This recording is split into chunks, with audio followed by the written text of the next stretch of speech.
Jacobs, bienvenidos a un video más del Jacob, donde pues prácticamente Santiago Nieto busca, pues prácticamente está pues con lo de Peña Nieto y lo de Calderón, que prácticamente busca, dice, falta de voluntad para que pues procedan en contra de Calderón y de Enrique Peña Nieto. Veamos de qué se trata y ahorita comentamos, ¿por qué no? Santiago Nieto, bienvenido a Largo Aliento. Muchísimas gracias, señor, por la invitación a tu programa. Santiago, Roberto Gil Suart, que fue ex subsecretario de Gobernación y funcionario hoy del gobierno panista de Tamaulipas, te acusa de lavar dinero a través de empresas fantasmas. ¿Qué hay de cierto en todo esto? A ver, es falso, es ridícula la acusación. Las empresas que me han contratado, ya que no soy servidor público, son empresas que se encuentran en el SAT, que pagan impuestos y que además gobiernos de Quintana Roo y de Querétaro, que no son gobiernos de Morena, sino más bien gobiernos panistas, incluso las contratan. Entonces es ridículo. Atrás de eso hay un problema más bien político y hay un problema personal, que finalmente es lo que explica esta andanada en contra mía por parte de Roberto Gil Suart y de Cabeza de Vaca, y tiene que ver con un tema central, Tamaulipas, y tiene que ver con la pérdida de poder y de estados por parte del grupo calderonista en estas elecciones de 2022. Bueno, vamos por partes. Nos soltaste un paquete muy extenso. Para empezar, ¿cuáles son tus empresas? ¿Qué haces tú? ¿Qué trabajos haces para quiénes? Bueno, yo trabajo, después de que dejé, desde antes de siendo servidor público, tenía yo una enorme ventaja, a diferencia de algunos cargos públicos en donde no puedes recibir más recursos que los que te corresponden por tu función. Por ejemplo, mi esposa está así, ella no puede recibir ni siquiera de actividades de beneficencia o actividades académicas remuneración alguna. Yo tenía esa posibilidad era servidor público, pero bueno, podría recibir dinero vía empresas que me contrataran para dar cursos de capacitación, universidades. Me contrató la UNAM, estoy de la UNAM hace 15 años, la Universidad Panamericana también. Pues recibía también recursos a partir de arrendamiento, regalías. Mi libro de Sin Filias ni Fobias tuvo bastante éxito y eso me permitió poder tener, un ingreso por esa parte. Y bueno, con todo eso yo voy haciendo mi patrimonio. Lo que hice fue obtener créditos hipotecarios, un crédito con el Fobiste, una casita que tengo rentada en Querétaro, después un crédito para un departamento, y ese departamento pues también lo renté. ¿Con el Banco Azteca? No, ese con HSBC, en realidad con HSBC. Y finalmente, entre mi esposa y yo compramos, sacamos un crédito hipotecario con Banco Azteca, que por cierto sí da créditos hipotecarios, digamos, no es y además venden casas como venden licuadoras y refrigeradores y televisiones. Y ahora que no eres funcionario público, sigues sigo recibiendo en la parte de asesoría y en la parte académica, pues sigo recibiendo recursos porque pues, de algo tengo que vivir. El servicio público es algo que a mí me apasiona, que me gusta mucho, pero pues, evidentemente no, al dejar el servicio público, además cualquier, educación financiera te lo dice, siempre debes de tener más de un ingreso pues, para poder sobrevivir, sobre todo si pierdes tu ingreso principal. Ahí está la libertad de muchos de nosotros, tener más fuentes de ingresos que una sola. Santiago, ¿cuál es el problema personal con Suart? Bueno, el tema es que mi esposa en su momento fue esposa de Roberto Gil Suart y eso pues le ha molestado de manera permanente, ¿no? Ese es un buen punto de dolor en la relación entre ustedes. Y el problema político, vamos a entrar al problema político. Roberto Gil Suart ahora es parte del gobierno panista de Tamaulipas, ¿correcto? Sí. ¿Qué hacen allí? Bueno, él en realidad es el asesor jurídico más importante del gobierno del estado de Tamaulipas y es una especie de gestor. Es quien lleva empresas para que sean contratadas por el gobierno y hace proyectos, por ejemplo, de energía eólica, ¿no? Este proceso de transformación que tuvo Tamaulipas fueron impulsados por ellos dos, pero con una vertiente negativa. Digamos, la parte positiva son las energías limpias, creo que todos estamos a favor de las energías limpias, no encontraría yo a nadie que dijera que no. Sin embargo, el tema es dónde se montan, sobre todo en Tamaulipas, que es un espacio que geográficamente funciona para poder tener la energía, del aire. ¿Dónde se montan? En los ranchos, por ejemplo en el rancho Cabeza de Vaca, ranchos de prestanombres, en toda la zona de Soto de la Marina. ¿Qué tamaño es el rancho? Bueno, alguna senadora del PAN me dijo que tuvieron un evento, una plenaria del Partido de Acción Nacional en ese lugar y que tardaron media hora de llegar de pie de carretera al centro del rancho donde fueron la no a pie, sino en coche. Exactamente. Entonces es una propiedad muy, muy grande. Media hora en coche, por lo menos uno de los diámetros para llegar a la casa que está allí. Esto, es decir, el gobernador se planta a sí mismo con dinero público un parque eólico, es lo que estás diciendo. Desarrolla un esquema de energía eólica y termina llevando a empresas holandesas y españolas a operar en los ranchos de sus prestanombres, de sus colaboradores, de sus amigos, y eso solamente es una parte. O sea, pero sí estás afirmando que con dinero público se plantearon allí parques eólicos, y la energía que se genera, ¿quién la cobra? A ver, ellos terminan vendiéndola. Ellos mismos la venden. O sea, el gobierno les paga poner el parque eólico y también se las compra. Sí, se las compra. En un principio ellos lo vendían a los particulares. Negocio, ¿no? Por eso ellos se opusieron tanto a la reforma eléctrica. No era, insisto, no era un tema de energías limpias. Lo que no querían es que fuera el CFE el espacio que tuviera que al final comprarles. Por eso toda esta lucha sobre los cogenerados y los autogenerados era tan importante para ellos. Poder mantener un mercado en donde ellos pudieran libremente ofertar a particulares el tema de la energía eléctrica. Recordemos que en este país gradualmente la CFE fue perdiendo importancia en términos de mercado y en este momento tiene el 58% del mercado nacional. Déjame, antes de que nos vayamos al amplio panorama nacional, déjame preguntarte, esta casa, rancho, con muchas hectáreas del gobernador Cabeza de Vaca, ¿desde cuándo es suya? ¿Desde antes que él fuera gobernador o es desde que es gobernador? Hay un proceso, porque es un proceso interesante. ¿Quién es Francisco Cabeza de Vaca? 1986 es detenido en Estados Unidos con 3 personas más por robo de armas. De entrada, en Texas. Incluso hay una fotografía con su ficha sinaléctica, porque es algo que se ha hecho público. Robo de armas. Robo de armas. ¿Pero qué cantidad de armas? Robaron dentro de un vehículo un par de armas que se encontraban ahí, 4 amigos. Un vehículo, sí, nada más.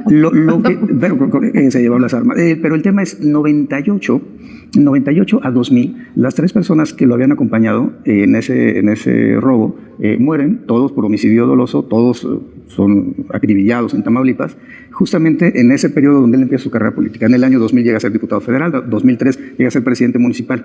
Hay también datos de que en un evento suyo en el parque de béisbol en Reynosa termina repartiendo propaganda y despensas, etcétera, y entre las despensas vienen fotografías de Ociel Cárdenas, en ese momento líder del cártel del Golfo. Como diciendo, estas despensas se las manda Ociel. Se las manda Ociel, el cártel del Golfo. Y algo muy importante, es en Tamaulipas precisamente, y particularmente en Reynosa, donde los Zetas adquieren fuerza propia y se separan del cártel del Golfo. Y terminan conquistando primero 5 estados y después viene este proceso que todos denominamos la guerra, que ha sido una de las etapas más violentas de la historia. La guerra contra el narco de Calderón. Exactamente. Y eso significó, por ejemplo, el incremento de desaparecidos en Coahuila y el incremento, por ejemplo, de desaparecidos y de muertes en Ciudad Juárez, entre otros lugares de la República. Pero lo que estás especulando es muy grave. Es que este señor que se ostenta como panista estaba en la guerra contra el narco, del lado del narco. A ver, en algún momento se lo llevan incluso a Calderón para ser candidato a gobernador y Calderón no lo acepta, o hay información. No acepta a Cabeza de Vaca. Y termina, claro, en ese tiempo siendo director de Coret. Y después, ya en proceso de transición, se convierte en senador, en 2012, senador por parte del Partido Acción Nacional, y después se va a convertir en candidato a gobernador en el año 2016. En todo ese lapso, ¿qué tenía él? En realidad una empresa, y su familia política, pues era una familia con dinero, con recursos. Él tenía una empresa que vendía chamoyadas, y a partir de ahí empieza a generar los ingresos que hoy le permiten a esa familia tener 28 inmuebles entre México y Estados Unidos, en Mission, Texas, en McAllen, en Dallas, por supuesto, los datos que tenemos de este rancho en Reynosa, en Soto la Marina. Los chamois le procuran un imperio inmobiliario de 29 propiedades, contando un rancho de las dimensiones que tú indicas. Exactamente. Esto es lo que es. Y lo va adquiriendo con el paso del tiempo, pero si se ve su ingreso como servidor público, pues en realidad no ampara toda la cantidad de recursos y sobre todo la generación de otro tipo de empresas. Un familiar cercano suyo un día cambia $500,000, otro día, estos son datos de Estados Unidos, $600,000 otro día $350,000. Entonces, en 4 entregas había más de $1 millón en efectivo que habían circulado. Ese es Francisco Javier Cabeza de Vaca. ¿Y qué hace este personaje? Generar algo en términos políticos que a mí me parece muy grave, que es la Alianza Federalista. La Alianza Federalista es un mecanismo para romper el país, para romperla con algo, y de hecho logran romperla unos meses. El Consejo de Gobernadores del país. El Consejo Nacional de Gobernadores, y con la finalidad de tener beneficios. Querían recursos presupuestales de la Secretaría de Hacienda y por supuesto querían oponerse a las reformas del presidente López Obrador. y a partir de ahí empezar a generar un imperio mayor para buscar la presidencia de la República. Él quiere ser presidente de la República. Él quería ser presidente de la República. Yo creo que por eso me hice el sicario Nieto, porque si alguien mató sus aspiraciones presidenciales absurdas, a mi juicio, fui yo, pero precisamente por las denuncias ante la Fiscalía y por lo que sucedió después. Pero en términos de digamos, política partidista, el panismo con Calderón, y es interesante incluso ver la propia pintura de Calderón que se encuentra en Palacio Nacional, hay la pintura que lo refleja, es interesante cómo hay unas hormiguitas subiendo por el atril con bolitas de pan en la cabeza. Claro, pues, él deshizo al pan, ¿no? Creo que eso es un símbolo muy interesante. Perdón, ¿quién pintó ese cuadro? Un pintor extraordinario, fantástico, de origen ecuatoriano, radicado en Querétaro, que se llama Santiago Carbonell. Y a él se lo encargó Calderón y eso es lo que le pintó. Le puso un subliminal. Sí, además hay un foco fundido y hay un campo con energía eólica pintado. Y cuando destapó Calderón el cuadro, dijo, no. ¿Qué bello cuadro? A ver, el cuadro es bellísimo. No lo dudo, lo vamos a poner en pantalla. Sí. Y tiene, por ejemplo, hay una puerta atrás abierta. Claro, Calderón entró por la puerta de atrás. Entonces, es un símbolo muy interesante. Primero, es un símbolo muy interesante. Y segundo, algo que a mí me parece fantástico es, claro, ¿qué quisieron hacer ellos? Aparte de la división del PAN, sí. Durante el peñanietismo, al PAN solamente le quedó una opción, jugar con Peña Nieto. Más bien, el PAN se divide y el PAN del Calderón empieza se convierten en los panistas rebeldes. Y esos panistas rebeldes, senadores, empiezan a buscar gubernaturas y van ganando gubernaturas. Ganan Quintana Roo, Querétaro, Baja California Sur, Aguascalientes, Tamaulipas, Durango, y fortalecen un grupo político. Esto es 2016. Su idea era, evidentemente, pues, buscar la presidencia en 2018, no les daba, la buscan, entonces su objetivo para es el 2024. ¿Y qué sucede? Querétaro y Quintana Roo son traicionados. De hecho, Cabeza Vaca es quien filtra los videos de Francisco, un secretario particular, Francisco Domínguez, recibiendo dinero, inclusive del senador Lavalle, actualmente preso, que formaba parte de este grupo, que es traicionado por este grupo. Lavalle podría salir con un acuerdo reparatorio, pero no sale porque implicaría él aceptar su culpabilidad y, por tanto, denunciar a otros miembros del grupo. Intentar una síntesis, porque esto es una novela policíaca enorme, compleja y del tamaño del país. Están siendo los calderonistas, están preparándose para llegar al 2024 con una opción presidencial y tiene una conexión con el crimen organizado. En el caso de Tamaulipas, sí. En el caso de Tamaulipas, sí. Ahora, ¿qué hicieron? Perdieron. O sea, perdieron. Aguascalientes lo gana otro grupo político del mismo PAN. Durango se lo terminan cediendo al PRI. Baja California Sur pierden. Quintana Roo y Querétaro se separan de este grupo. Y entonces queda Tamaulipas y era su último reducto. El triunfo de Américo Villarreal de Morena es la pérdida de posibilidad de este grupo de buscar la presidencia en 2024. ¿Y cuál es el pleito directo contigo? Que yo denuncié a Cabeza de Vaca ante la Fiscalía General de la República. ¿Cuándo? Habrá sido junio de 2019. Se presentaron 2 denuncias. La Fiscalía encontró elementos suficientes para solicitar la declaración de procedencia. Cuando eres el director de la Unidad de Inteligencia Financiera. Encontramos este tipo de flujos económicos. Las empresas Cava, Cabeza de Vaca, son empresas, una vinícola, un restaurante, una constructora, y empezamos a ver la adquisición de vehículos de lujo, este asunto presuntamente relacionado con huachicol fiscal. Entonces, muchas cosas irregulares que nos llevan evidentemente a presentar las denuncias. La Fiscalía le encuentra mérito suficiente, solicitan la declaración de procedencia ante la Cámara de Diputados. La sección instructora, en ese momento Pablo Gómez, el hoy titular de la UIF, era el presidente de la sección instructora, nos convoca al procurador fiscal y a mí a que rendamos nuestro testimonio y rendimos lo que nosotros sabíamos, cada quien en su ámbito competencial. Después tú dejas de ser funcionario público, platicaremos de eso en otro bloque, y entonces viene el asedio y las acusaciones contra ti a través de Stuart. ¿Estoy entendiéndolo bien? Sí, o sea, una vez que yo dejo de ser servidor público, presentan una denuncia anónima en la Fiscalía General de la República, después ya se supo que había sido Roberto Gil Suart, y esa la filtran a un periódico de circulación nacional, Reforma, y pues a partir de ahí han venido una serie de ataques. Pero tú dices que Suart y Cabeza de Vaca están desesperados porque perdieron las elecciones en Tamaulipas y en octubre sube un nuevo gobernador que es de Morena, Américo Villarreal. Ellos impugnaron ya la elección. ¿Tienen posibilidades de parar la subida de Américo Villarreal a la gubernatura? A ver, jurídicamente no. Y ¿prácticamente? Políticamente tienen elementos, tienen un empleado de ellos en la Sala Superior del Tribunal Electoral, pero son 7 votos, con uno no es suficiente. Pero también tendrían que presionar a los magistrados del Tribunal Electoral del Estado. En este momento la impugnación se encuentra en el Tribunal Electoral local. ¿Qué dice la impugnación? Ya el Instituto Electoral de Tamaulipas dijo que las elecciones fueron constitucionales, legales, ya dio resultado, son más de 6 puntos porcentuales de ventaja. ¿Qué podrían hacer? Se llama recurso de inconformidad, plantean la nulidad de la elección, pero ¿qué es lo que están invocando? 3 cosas. Uno, que los servidores de la nación fueron representantes de Morena en las casillas.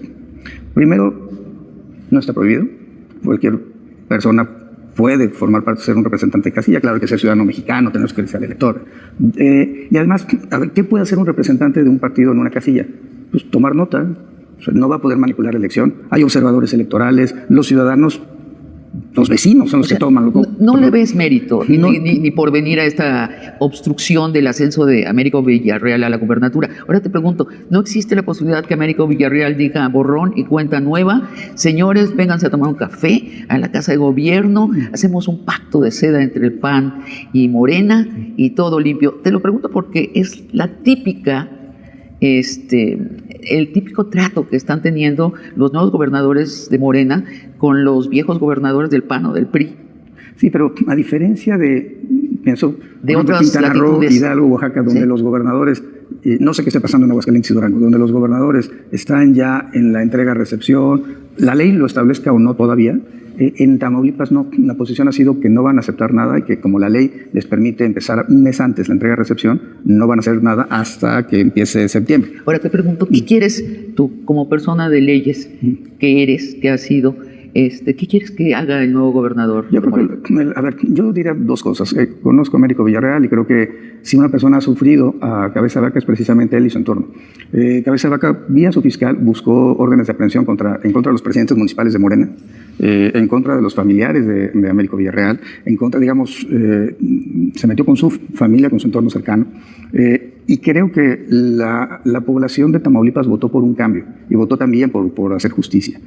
Fue el estado que mayor participación tuvo de los 6, y esto es importante. ¿Qué sucede cuando la gente sale a votar? La oposición gana. Cuando sale a votar fuera, más allá del estándar. ¿Y qué significó eso? Que la población fue a votar a pesar de las movilizaciones y a pesar de la presencia de la delincuencia organizada. Ellos acusan de que la delincuencia organizada participó a favor de Américo Villarreal, pero en realidad, desde 2016... La gente fue a votar consciente que estaba votando por la posibilidad de justicia. Sí. Eso pasó en Tamaulipas, creo que fue muy obvio, se detectó mucho, como dices, fue el estado con mayor proporción de votación. Santiago Nieto, ya que estás en largo aliento, no quiero desaprovechar la oportunidad de que hablemos precisamente del estado de la justicia en todo el país.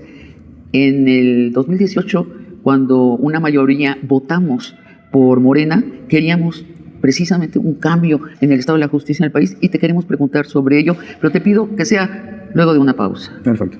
¿Cómo te explicas que no haya un caso contra Peña Nieto?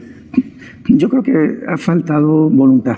Hay 2 elementos. Uno, la voluntad política. Te lo pregunto. Y 2, el diseño institucional. ¿Es una instrucción de la Presidencia de la República, o sea, de López Obrador, no se remuevan las aguas, o es una falta de voluntad de las instituciones? Yo creo que hay una falta de voluntad de las instituciones, pero también creo que ha sido claro el presidente López Obrador en el sentido de que él no quiere generar nada contra los expresidentes.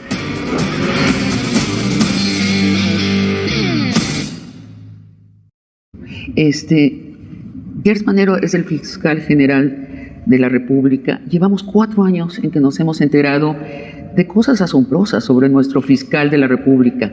Tiene una fortuna muy grande que no ha sido explicada. No digo que no sea explicable, pero no ha sido explicada. Ha manejado la fiscalía como una fuerza privada para resolver venganzas familiares y no mete a nadie a la cárcel si no es mujer y de su familia política. Explícanoslo.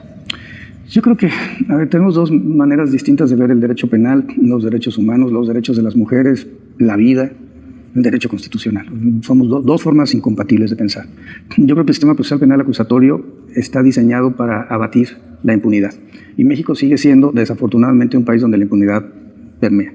98, en el sistema tradicional, el inquisitivo, teníamos datos de la propia PGR en ese momento, 98% de impunidad, porque solamente alcanzamos al 2% de sentencias condenatorias. O sea, no es que permee, sino que a veces permea la justicia en un estado general de impunidad, ¿no? De impunidad, exactamente. ¿Y por qué no hay? ¿Por qué hay impunidad? Digamos, ¿por qué hay corrupción? ¿Por qué tenemos feminicidios? ¿Por qué tenemos trata de personas? ¿Por qué el tráfico ilícito de migrantes? ¿Por qué el tráfico de drogas, los delitos contra la salud aumentan? La violación ha aumentado. La pornografía infantil ha aumentado. ¿A qué se debe esto? Evidentemente a la impunidad. Si no se lleva a los responsables frente a los tribunales, entonces no vamos a mandar los mensajes sociales. Y tiene que ver con la forma de entender la procuración de justicia. Nosotros en México cometemos un error muy grave, y ese error es empezar a perseguir delito por delito, cuando lo que se tiene que analizar son fenómenos delictivos, porque si no, no vamos a acabar.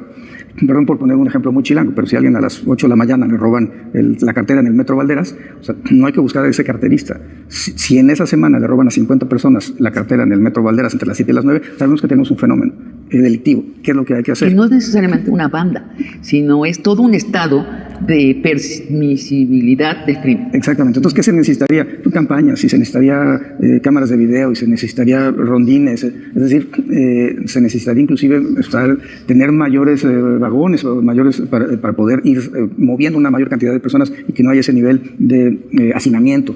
Y creo que, digamos, y eso, te pongo un ejemplo, insisto, puede ser crear todo el fenómeno. No, es muy claro todo. Tenancingo, Tlaxcala. ¿Cómo vamos? Sabemos que en Tenancingo, Tlaxcala, las familias de tratantes le ponen cúpulas en sus casas por cada mujer que han tratado, lo cual es...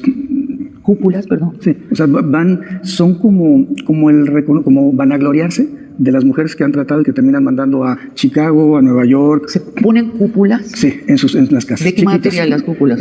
Son ladrillo, son cosas sencillas, pero son un símbolo. Y ahí están a la vista de todos para que vean cuántas personas han sido tratadas por esa familia. Y hay un fenómeno cultural, ¿no? Los niños pensando en que van a ser padrotes de grandes, ¿no? Lenones. Entonces, ¿qué se tiene que hacer? Atacar el fenómeno delictivo. No, ¿lo puede hacer la Procuraduría de Tlaxcala? Yo creo que no creo que... Es decir, ¿qué se requiere? Despliegue ministerial, federal, policial federal, un operativo que permita detener este tipo Lo que tú estás diciendo es que Hertz tiene un punto de vista distinto, que es vamos por el crimen específico. Crimen por crimen o delito. Pero dígame dónde están los crímenes que ha resuelto. O sea, hace poco se filtraron unas conversaciones en donde él está dando asesoría al papá de un presunto criminal que es Lozoya. O sea, él es el asesor de la familia Lozoya para que el señor Lozoya no pague sus males a la sociedad. ¿Qué tenemos que leer allí? Es terrible. Digamos, la función de fiscal tiene que ponerse, por naturaleza propia, hay una función imparcial per se, que es el juez, el juzgador, la juzgadora, el juez, la jueza. Pero el fiscal, por naturaleza, tiene que ponerse del lado del denunciante. Tiene que hacer la investigación del denunciante. Puede ser que el denunciante no tenga razón, pero bajo ninguna circunstancia puede ponerse del lado del imputado. Y lo que vimos en esas grabaciones es que estaba dando instrucciones, recomendaciones, y eso es incompatible con la función. Parece ser como que en México le tenemos pánico a los malos, ¿no? Hay que hablarlo con toda claridad. Lo que estamos viendo es un fiscal general de la República dando asesoría para que no se cumpla la justicia. Sí, para que tenga un mejor trato procesal el señor Lozoya, que además a mí de entrada me pareció irregular. Desde que llegó el señor Lozoya a México, mi punto era muy claro, debió de haberse imputado en vez de asociación delictuosa, delincuencia organizada, no se le dio de haber dado un criterio de oportunidad porque no dio ningún elemento adicional o prueba que permitiera acreditar sus dichos. Y además el Código Nacional de Procedimientos Penales te permite un criterio. ¿Y cómo te explicas que no haya un caso contra Peña Nieto? Yo creo que ha faltado voluntad. Hay dos elementos. Uno, la voluntad política. Te lo pregunto. Y dos, el diseño institucional. ¿Es una instrucción de la Presidencia de la República, o sea, de López Obrador, no se remuevan las aguas, o es una falta de voluntad de las instituciones? Yo creo que hay una falta de voluntad de las instituciones, pero también creo que ha sido claro el presidente López Obrador en el sentido de que él no quiere generar nada contra los expresidentes. Pero incluso hubo una consulta. La consulta, pues para mí, aunque no alcanzara la mayoría que establece la Constitución, en México no tenemos cultura de consultas populares. Yo espero que esto poco a poco vaya avanzando, porque además es un mecanismo de democracia directa. Pero yo creo que con los elementos que había y con esa votación era suficiente para que las instituciones empezaran a hacer el análisis. ¿Y crees que las instituciones sí tienen los instrumentos para hacer justicia, solo que no tienen la voluntad? Yo creo que los instrumentos existen, por supuesto. ¿Y cuál es la falta de voluntad? ¿Que son comprados?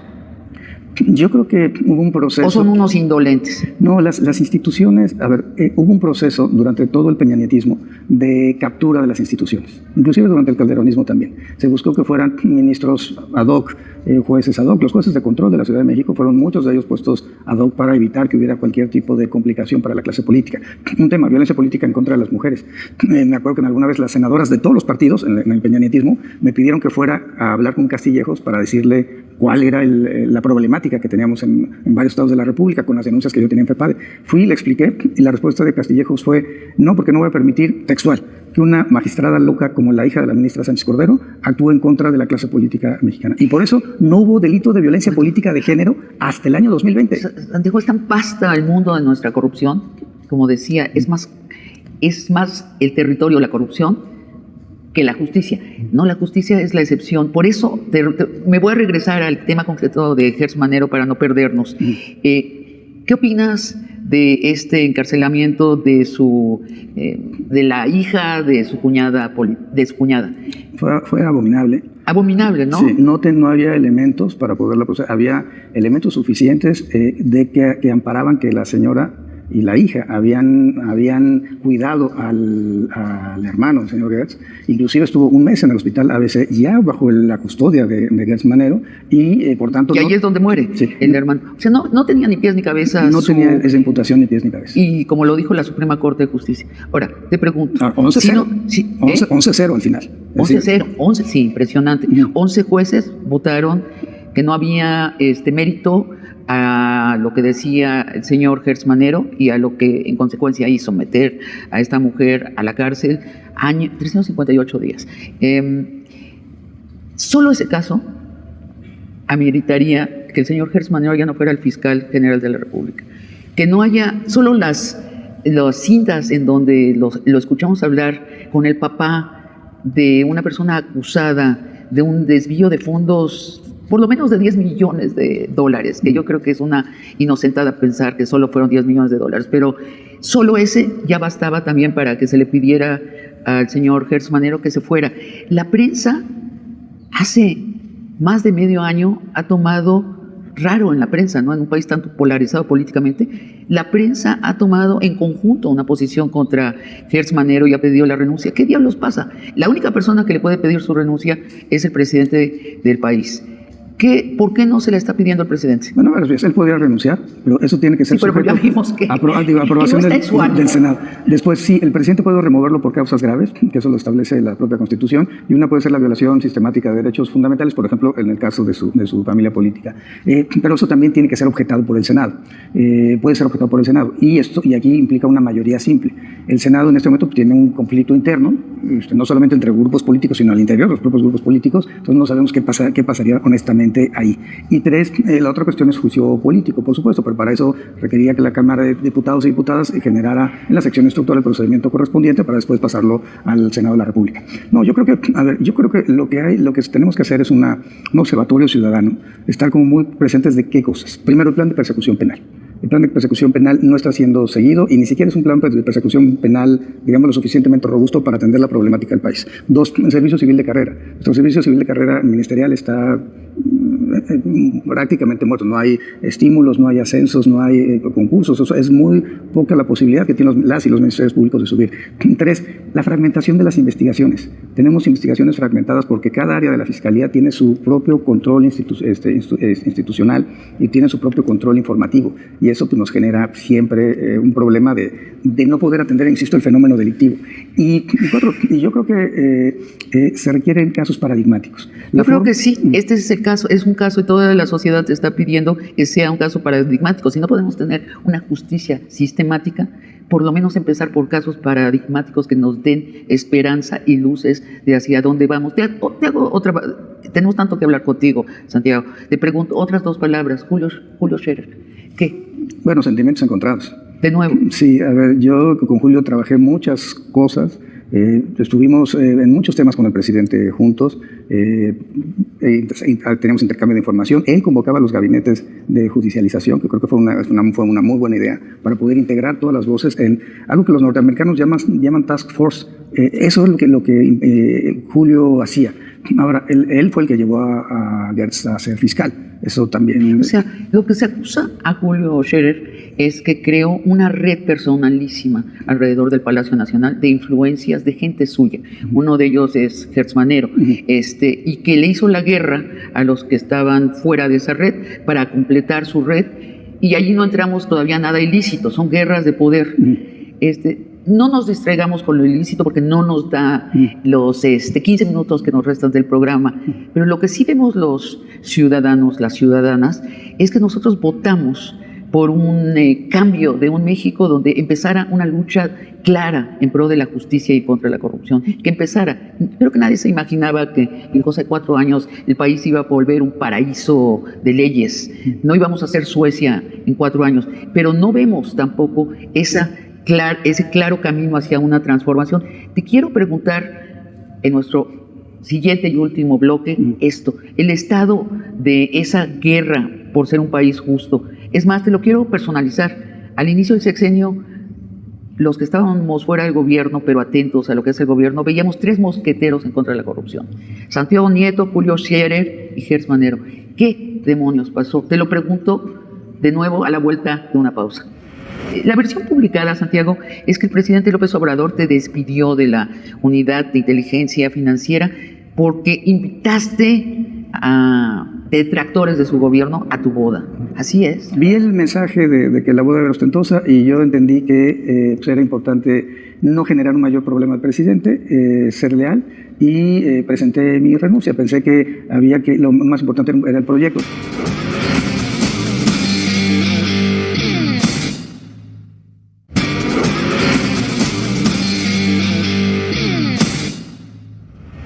López Obrador prometió un México sin corrupción y había para el efecto, al inicio del sexenio, 3 mosqueteros. 3 mosqueteros contra la corrupción: Santiago Nieto, Julio Scherer, Gers Manero. Resultó que los 3 mosqueteros se pusieron en lucha entre sí. Ha sido una serie de duelos entre espadachines. ¿Quién atacó primero, Santiago?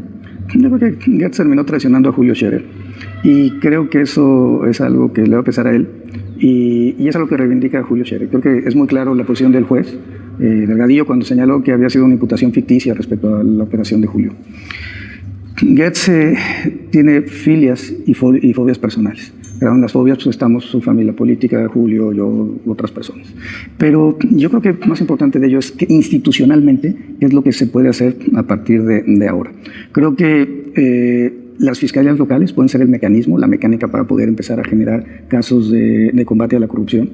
Creo que la Fiscalía de Tamaulipas, cuando venga la transición, será importante para ello. Pienso que la Fiscalía de Hidalgo también puede ser un buen mecanismo para poder presionar y combatir la corrupción, sobre todo en el ámbito estatal.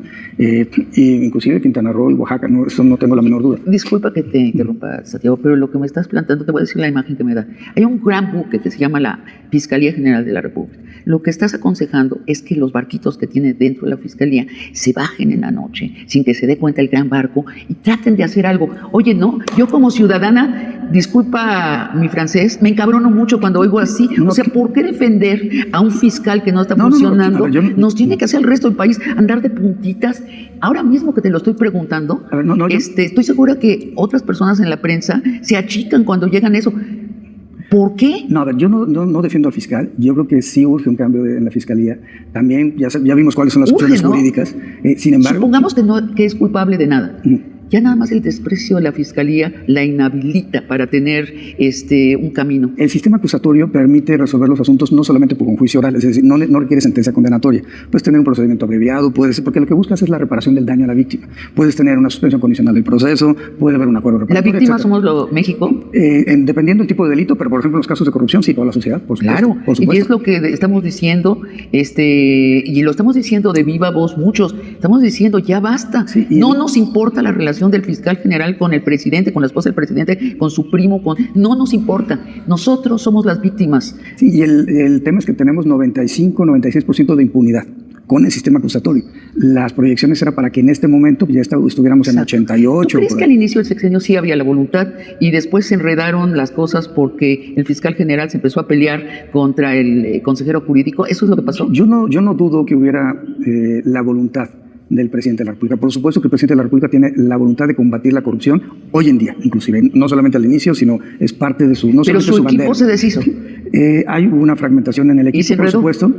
Y eso queda muy claro, y ahí hubo salidas importantes, mencionaste Irma Heréndira, está Julio Scherer también, pero yo creo que más allá de las personas, el tema es que las instituciones funcionen.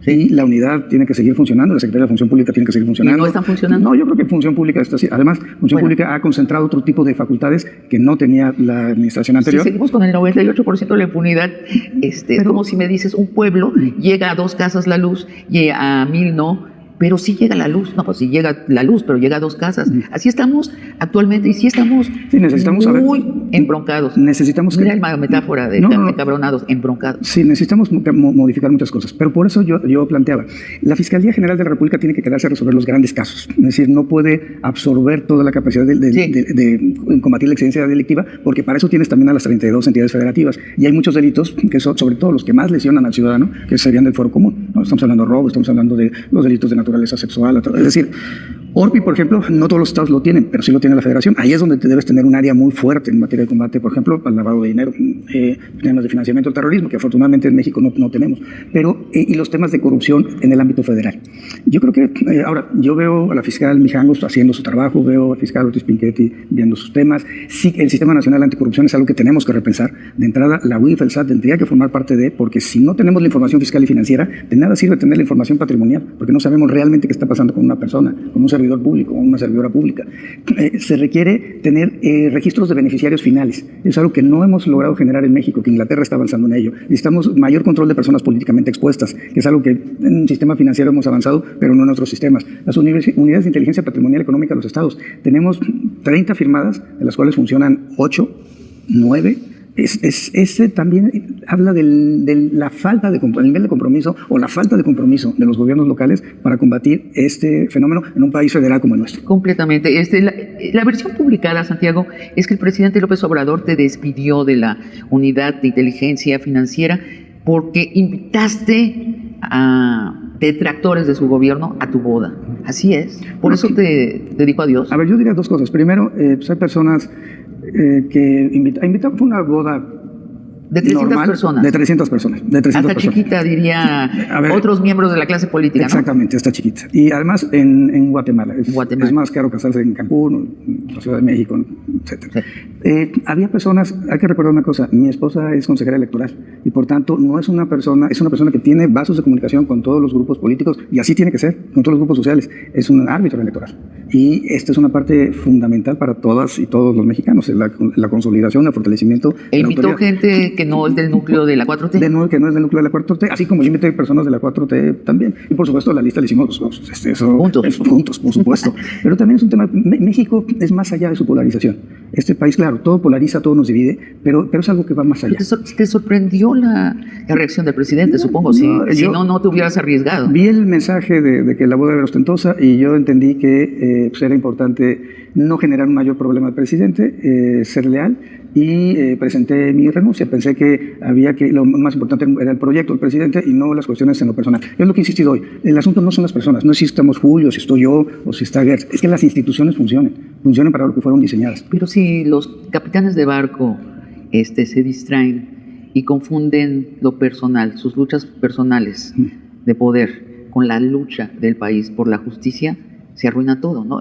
Creo que estoy describiendo cómo se ve lo que pasó durante este sexenio con la lucha por la justicia. Sí, claro. A ver, coincido, creo que la crítica es fuerte contra todos los que estuvimos en ese entorno y que hemos salido. Y eso incluye a la ministra, incluye a otras personas. Y creo que efectivamente debe existir una madurez de todas las personas que están ejerciendo el poder para no desviarse de los objetivos prioritarios que tienen que ver con el cumplimiento de los fines institucionales. ¿Para qué queremos un INAI? Para que sea transparente. ¿Para qué queremos un INE? Pues que organice elecciones imparcialmente. ¿Para qué queremos a la Guardia Nacional? Para que le dé seguridad a las personas. No pueden estar estas instituciones abocados en otra cosa que no sea precisamente el cumplimiento de sus fines. La unidad de inteligencia financiera, recibir, analizar, diseminar información, denunciar. Santiago, qué paradoja. O sea, tú pudiste haber sido gobernador de Querétaro.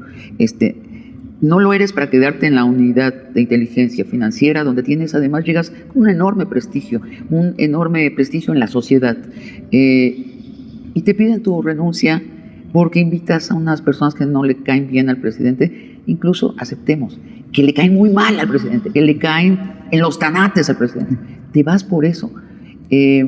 es desproporcionado. A mí me parece una historia muy paradójica, y por el otro lado tenemos a un fiscal general de la República cuyos detalles de desprestigio son del tamaño del país. Me parece muy desafortunado, me parece que es un capítulo que vamos a escribir como parte de la tragicomedia mexicana de su incapacidad de llegar a la justicia.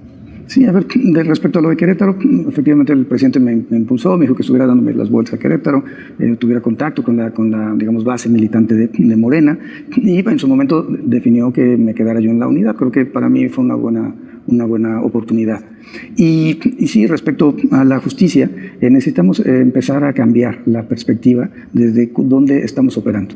Creo que pues mi salida pues reflejó esa digamos, necesidad de que hubiera renovación en los equipos. Lo mismo sucedió con Julio Scherer, con Olga Sánchez Cordero. Y bueno, el presidente finalmente es un sistema presidencial que establece nuestra Constitución, y las decisiones las toma el Ejecutivo. Y uno sabe que cuando está en un sistema presidencial, en un parlamentario es distinto, pues las decisiones se toman. Sí, según la ley, él puede tomar la decisión de quiénes son sus funcionarios. Sus funcionarios. Y yo preferí renunciar a generarle algún tipo de menoscabo al discurso de la 4T, que tenía que ver con una visión austera. Aunque, si me reitero, pues en realidad pues la boda fue una boda absolutamente normal.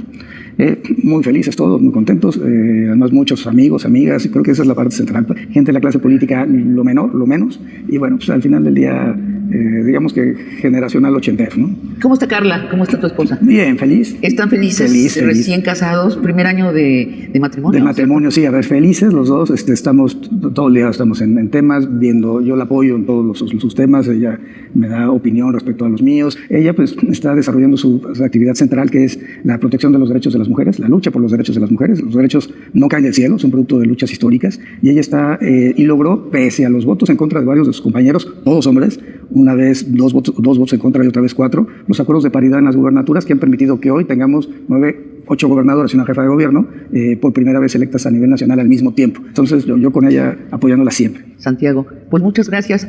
Te esperamos pronto en el Largo Aliento, otra vez. Perfecto, tenemos muchos temas que platicar. Así es. Y amigos y amigas, los espero el próximo jueves para otra conversación de Largo Aliento. Bueno, pues ahí está con Santiago Nieto, que pues prácticamente nos revela del porqué de la boda. Pues invitan a Vázquez Mota, que es una impresentable, se robó 1,000 millones de pesos, y pues aún así, pues bueno. También crucifica a Gers Manero con toda la verdad absoluta. No ha hecho absolutamente nada Gers Manero, no sirve de nada, es un florero Gers Manero.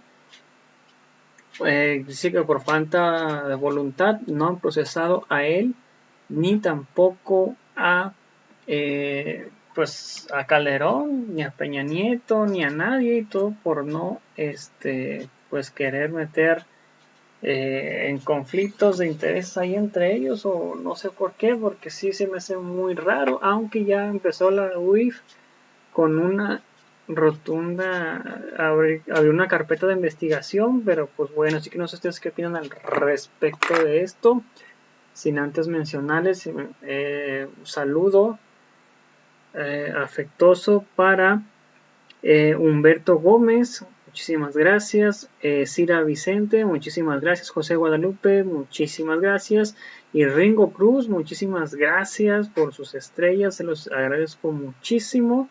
Toñita Ríos, saludos. Isabel OEG, saludos. Jaime Meléndez, saludos. PRI-PAN, maldita ratas, asquerosos políticos. Juan José Valencia, saludos. Tomás Martínez, saludos. Una responsabilidad que debe de ejercer aplicando la justicia. No se trata de voluntad, se debe de responsabilidad a sus titulares. Completamente de acuerdo. Samuel Martínez, saludos. Rosa Reyes, saludos. Dec Pac sería un buen presidente en voluntad de decisión porque no le tiembla la mano. Creo que eso influyó en la gente viendo como candidato presidencial, de lo cual no les convenía. Weber, Michelle Weir, muy tibio el fiscal Gers junto con Andrés Manuel López Obrador. Juárez de Rosario, esta mujer es una navaja, si con tranquilidad mete el cuchillo y cizaña, tragedia y las cosas quieren volver a una verdadera víbora. Isabel OEG, saludos. Félix Ricalde, Gers Manero es una momia, Gers de la fiscalía, de todas las fiscalías corruptas, y podrías, el fiscal general de la República es un corrupto saqueador de México. Mario Díaz, gente Manero es un florero o tiene cola que le pisen. Víctor Manuel, se te dice tergiversa. Así que pues gracias a toda la audiencia por el video. Si puedes regalar un like en la página, un like en el video, comentarlo y compartirlo para que más personas nos vean, sería completamente fantástico. Te invito a ver nuestro siguiente video. Hasta la próxima. Bye, suscríbanse.